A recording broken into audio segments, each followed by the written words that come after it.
What is up, everybody? How's everyone doing out there today? Welcome back to Wildcat MTG, and happy pre-release weekend. It is time for Outlaws of Thunder Junction, which means it's time for one of my top 10 lists. I like to do this for every new set that comes out, and for those of you who might be new to this, let's kind of set the ground rules here. My list is not going to be about the top 10 cards that I think are going to be the most valuable or the most powerful. I think that's really format dependent, but instead this list is really going to be the list of cards, the top 10 cards that, as I looked over the set, I personally am most excited to slam into a deck and try out for myself. And sometimes these lists can be a little bit more difficult. Sometimes I'm like, I can struggle occasionally to find 10 cards where I'm really, really excited.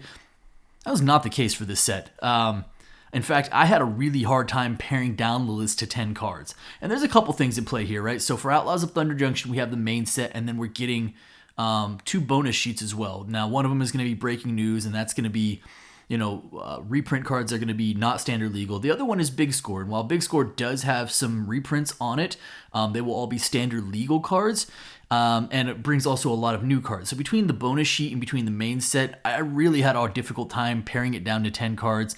I think green got a huge bump in the set, which for me, as a person who is creature-centric, I like to have big, scary creatures in play and turn them sideways.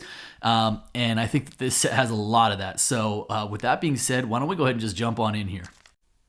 Now, the first card on my list today is not a creature, but it is a green card, and that is Smuggler Surprise. And Smuggler Surprise shows off my favorite new mechanic from the set, and that is Spree. So ultimately, Spree is a form of kicker in that you choose one or more additional costs to pay in addition to the regular mana value or the base mana value of the card. So in the case of Smuggler Surprise, it is a green instant that costs 1 mana. And the additional modes are +2 colorless mana, mill 4 cards, and you may put up to 2 creature and or land cards from among the milled cards into your hand, or 5 mana, 4 colorless and 1 green, to put up to 2 creature cards from your hand onto the battlefield. And the last one is 1 colorless mana. Creatures you control with power 4 or greater gain hexproof and indestructible until end of turn. So if you were to choose multiple modes, they resolve in the order of the card. So it would be the mill effect, then the 2 creature cards, and then the hexproof and indestructible. So they resolve in the order that they're listed. I love the versatility of this card. Let's talk about what is maybe the weakest one, and that is the last one, and that is creatures you control with power 4 or greater gain hexproof and indestructible in a turn, which is still like basically another version of a heroic intervention, which is a pretty solid start. I love that this card is an instant, and I think that that's the true value of this card, because for a base mana green plus 5 additional, so 6 mana, you may put up to 2 creature cards from your hand onto the battlefield at instant speed. That is very powerful. And in a pinch, for the 2 colorless mana, so 3 mana invested, the ability to mill 4 cards and then be able to put either lands or creatures from among them back into your hand at least keeps you making sure that you're hitting mana drops early in the game. So I love that this card can be played at different times throughout the game. It can be played as a finisher, it can be played as a surprise attack, it can be played as a protection spell, it can be a card that just keeps you on pace hitting your land drops. So much versatility there that I love this card. I think it's going to slide right into a bunch of my commander decks, and I think it might even see some constructed play as well. So Smuggler Surprise is definitely a card that I'm excited about. The number 9 card on my list today is Final Showdown, and this is another Spree card. This time it's a white instant that costs 1 white mana as the base cost. Now the first mode is for an additional colorless mana, all creatures lose all abilities until end of turn. The next one is for 1 colorless mana, choose a creature you control, it gains indestructible until end of turn. And then the last one is for 5 mana, it's 3 colorless and 2 white mana, destroy all creatures. So I know we get a new board wipe in every set now, but it's not every day that you get one at instant speed, and that is the real beauty of this card, is that essentially for 6 mana, because the mode itself costs 5, and then the base mana value of 1, so 6 mana, the ability to destroy all creatures at instant speed, which means you can do it during combat, you can do it at the end step before you untap and move to your next turn, is really, really powerful. And yes, that's a 6 mana investment, but I do think that versatility is quite worth it. There is the ability to sort of save your own creature by giving it indestructible, but I think the more prevalent aspect is actually the first part, where it's all creatures lose all abilities until end of turn, because that has so much run in terms of whether you're removing indestructibility from another creature or all their creatures before you do the board wipe portion of it. The ability to have creatures lose their abilities, which means death triggers. That to me is the real beauty and the flexibility of this card, is to not only be able to board wipe at instant speed, but also make sure that your opponents aren't really profiting from the deaths of those creatures, or actually have the ability to sustain the board wipe. So Final Showdown, I think, is absolutely going to make its way into some of my commander decks. I don't know if it's going to see constructed play, but I certainly wouldn't be surprised if it did. The next card on my list at number 8 is Geral the Flesh. This is a 3 mana that's 2 colorless and 1 blue for a 2/3 legendary human warlock that says, whenever you cast a spell during your turn other than your first spell that turn, create a 2/2 blue and black zombie rogue creature token. And then, whenever a zombie enters the battlefield under your control, put a +1/+1 counter on it for each other zombie that entered the battlefield under your control this turn. Really neat card design. So beyond your first spell, every spell that you're casting is a 2/2 blue and black zombie rogue. So a couple things to note here. One, it just says beyond your first spell. It doesn't say instant, it doesn't say sorcery, it doesn't say creature card, and it also doesn't say only triggers once per turn. So every spell that you cast beyond the first is generating a 2/2 body. Additionally, whenever a zombie enters the battlefield under your control, put a +1/+1 counter for each other zombie that entered the battlefield under your control this turn. So it's like Zombie Storm, but it's not even just the spellcasting portion. If you just have effects on the battlefield that are generating bodies, it doesn't say token or non-token, it just says zombie. So if you have something that can pump out zombies, then for every zombie that enters the battlefield, each one gets subsequently stronger. Really cool design. I definitely think this is automatic slides into zombie decks, zombie commander decks. And I kind of like the idea of just Geral as like its own win condition, just because if you can routinely, do at least double spell per turn, it's kind of paying for itself. So neat card design. I am definitely looking forward to trying this out in a few decks. The next card on my list today is another spree card. This time it is the red 1 mana value instant, and the first mode is for 3 mana, that's 2 colorless and 1 red. Untap all creatures you control. If it's your combat phase, there is an additional combat phase after this phase. The second mode is for 2 colorless mana. Creatures you control get +1 and gain first strike until end of turn. And then the last one is for 1 red mana. Choose target opponent. Whenever a creature you control deals combat damage to that player this turn, create a tapped treasure token. So I want to start with the middle mode, which the second mode, which is for 2 colorless mana, creatures you control get +1 and gain first strike until end of turn. So for essentially 3 mana, right? The 2 colorless plus the 1 mana base mana, all your creatures, your entire squad gets +1 and gains first strike. That's already like a really playable red common in limited. And now the other aspect of it is for 3 additional mana. So now you're invested for 6 mana, but for 6 mana, not even talking about the last mode yet, you're in combat, you move to attacks, your opponent declares block, and then before we get to damage, you play the spell for 6 mana, you untap your squad, you're going to get another combat phase, and then now you've given all your creatures +1 in first strike. So to me, this card has a lot of alpha strike potential. It's probably too slow for constructed, although I don't know, maybe not. And the last mode, I think, to me, feels a little bit more, win more. If I deal damage, then I get tap treasure tokens. If I have a sack outlet for them and I can do something additional, I think that's probably like the best benefit. Otherwise, I feel like I'm using this card to just try and win the game right then, or at least blow my opponent out so that they don't have the resources to come back. But I'm a big fan of any card that can give me additional combats at instant speed and also pump the squad, and more importantly, give them first strike so that I have a better survivability rate through that combat. So Great Train Heist is absolutely a card that will be making its way into some of my more aggro decks. Big fan. The number 6 card on my list is Obeka, Splitter of Seconds. And Obeka is a 4 mana value that's 1 colorless and then blue, black, red for a legendary ogre warlock that's a 2/5.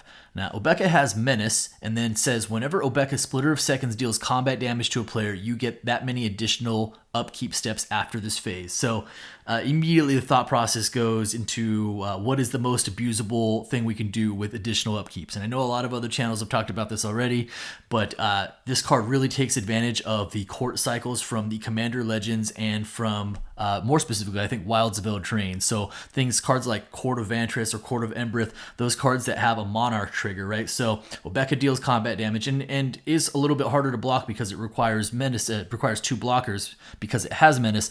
And so you gain the Monarch, and then each one of those courts has an effect that says it does this, and then if you're the Monarch, it does something else super busted. So very, very cool. Like, I would look to put this in a deck where I can feasibly pump Obeka so that I'm not even just getting 2 upkeeps, but if I can somehow get 3, 4, 5, 6 upkeeps, and then have those courts on the field so that I'm taking advantage of getting something for each one of those. Another card I think is kind of pairs well with this is Braid of Fire, because it's a cumulative upkeep of giving you a red mana. And so if you have the ability to spend red mana, whether it's a mana sink or be able to put mana out there or cast spells at instant speed, another way to take advantage of the additional upkeeps. Really sweet design. It also just pairs well with the original Obeka, the Brute Chronologist. This is a card I already have like a couple of commander decks that are Grixis, but I don't know. I might be willing to try this just because I think it's really cool. So Obeka Splitter of Seconds. I don't think this is a constructed playable card, but I definitely think this is going to see a ton of commander play. We have now arrived at the top half of the list, and at number 5, I have Bristlebill Spinesower. So Bristlebill is 2 mana, that's 1 colorless and 1 green, for a 2/2 legendary plant druid. Standard Grizzly Bear stats, right? Well, the first ability is Landfall. Whenever a land enters the battlefield under your control, put a +1/+1 counter on target creature you control. And then, for an activated 5 mana, that's 3 colorless and 2 green, double the number of +1/+1 counters on each creature you control. So the easy one is, let's get this out of the way, is going to be the commander aspect. I think Bristlebill is going to be a very, very popular commander. I might even become the predominant mono green counters commander. At the very least, easily slides into any counters deck strategy that is in the 99 of any counters deck strategy. But I also wonder on top of this if this card is actually going to be constructed playable. And green has been pretty bad in standard for the last couple of years, which is really funny because if you go a year back to 2019, 2020, green was really, really busted. But now it's really cooled off, and it's been pretty not all that playable for the last couple of years. And I wonder if something like this is playable, just because even though it only has Grizzly Bear stats, it kind of commands the respect of kill on sight or suffer the consequences. And so I just wonder, with the boost in green creature power that it got from this set, if this is a card that now can see constructed play along with some of the other cards from this set. At the very least, it's a card I'm very interested in trying out for myself. So Bristlebill Spinesower, here we come. The number 4 card on my list is actually the first appearance of a card off of the Big Score bonus sheet, and that is Transmutation Font. So this is a 5 mana artifact that allows you to tap to create your choice of a blood token, a clue token, or a food token, and then for 3 mana, tap, sacrifice 3 artifact tokens with different names, search your library for an artifact card, put it on the battlefield, then shuffle, activate only as a sorcery. So I haven't quite figured out the shell for this card yet, but what I do know is that it pairs well with Academy Manufactor. And what I also know is that the idea of being able to sacrifice 3 artifact tokens of different types, whether it's, again, map token, clue token, food token, blood token, whatever the case may be, and then be able to search your library, tutor up your library from your library, any artifact, and put it directly onto the battlefield, is a very powerful effect. I immediately think of things like Portal to Phyrexia, where that allows me to sort of semi-board clear and then start pulling things out of people's graveyards. A lot of really neat possibilities. And again, just at that point, once you have the ability to create those different artifacts and regularly sacrifice them, your entire deck is at your disposal in the right build. So really neat card. Haven't quite figured out, again, what sort of degenerate things I can do with it yet, but I'm pretty sure we can figure out some stuff. The number 3 card on my list is Rush of Dread, and have I mentioned that I'm a fan of the spree mechanic? So Rush of Dread is a 3 mana black sorcery that costs 1 colorless and 2 black mana. The first mode is for an additional colorless mana, target opponent sacrifices half the creatures they control, rounded up. The next mode is for 2 colorless mana, target opponent discards the cards, half the cards in their hands, rounded up. And then the last one is for 2 additional colorless mana, target opponent loses half their life, rounded up. And the aspect of rounding up is really, really important here, because we've had a lot of cards that do similar things in the past and they round down. But in this case, the rounded up is especially pertinent because we have a card that just came out from Lost Caverns that's Blood Letter of Aclazotz that says if an opponent loses life, they would lose twice that much life. And so with Rush of Dread, because it knocks out half their life, if Blood Letter of Aclazotz is on the battlefield, it just instantly wins you the game. Notably, Blood Letter is a 4-drop, and this, with that ability, is a 5. So you can play Blood Letter on 4, and if you untap with it and play and resolve this card, you just outright win the game on turn 5. Beyond that, I also think that this is decent removal, right? So it's not great removal, but if your opponent plays Shieldred on turn 4 and that's their only creature, well, you can respond. And if you don't have your Bloodletter or you don't have your combo yet, this still makes your opponent sacrifice half their creatures rounded up. So if that creature is if they only have one creature, then they still have to sacrifice that creature. Beyond the constructed, playable, viableness of this card, I do think that this is a cool commander card as well. Notice that all 3 of the modes say target opponent, so you can choose all 3 of these, and you can pick on the same person 3 different times if you have the mana to cast it, or you can pick on 3 different people. I love the flexibility, I love the versatility. One of the reasons I'm a big fan of Spree. So I'll be interested to see how much this impacts constructed play, specifically in Standard, maybe even Pioneer. But definitely going to see some play in Commander as well. The number 2 card on my list is a really sweet one. That is Giza the Hellraiser. So this is a 5 mana, it's 3 colorless and 2 black mana for a 4/4 legendary human warlock. The first ability is it comes with protection in the form of ward, 2 colorless mana, and pay 2 life. The next ability is skeletons and zombies you control get +1/+1 and have menace. And then the last one is whenever you commit a crime, create 2 tapped 2/2 blue and black zombie rogue creature tokens. This ability triggers only once each turn. So we really haven't talked about committing crimes, but essentially committing crimes is really, really easy. It's just if you target your opponent or any of their stuff, that is committing a crime. So if you can manage to stick Giza, it is incredibly easy to commit a crime, automatically generating value in the form of 2/2/2s. So it reminds me a little bit of like Grave Titan. I do like that while this does have lesser stats than Grave Titan as the actual body itself, it comes with some additional protection on it. It's a little bit easier to cast and also pumps up the creatures that it's putting out and gives them menace, making it tougher for them to block. I will say that the skeleton aspect of this is really weird to me because she doesn't actually create skeletons, but yet she, I don't know, somehow pumps them up. I guess that's fine, whatever. But the fact that, again, this card just produces bodies very easily and actually pairs well with Geralf as well. It's a really fun card. I have aspirations of doing some really funny things with zombies. So definitely a card that's high on my list, and that's why it's number 2. And so we have arrived at the number 1 card that I am most excited for in Outlaws of Thunder Junction. And this is another card off of the big score sheet, and that is Vaultborne Tyrant. So have I mentioned that I am a fan of cheating out big stompy creatures and turning them sideways?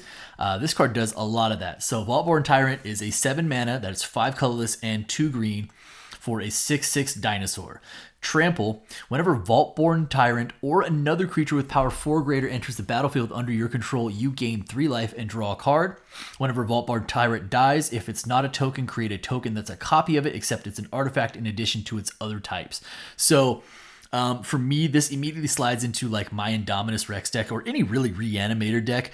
I have aspirations of being able to pull this out of the graveyard or lay down, cheat out a Ghalta Stampede Tyrant, and then use that to drop Vaultborne Tyrant and a number of other creatures directly from my hand, gaining 3 life and drawing a card to replace my hand for each one of them.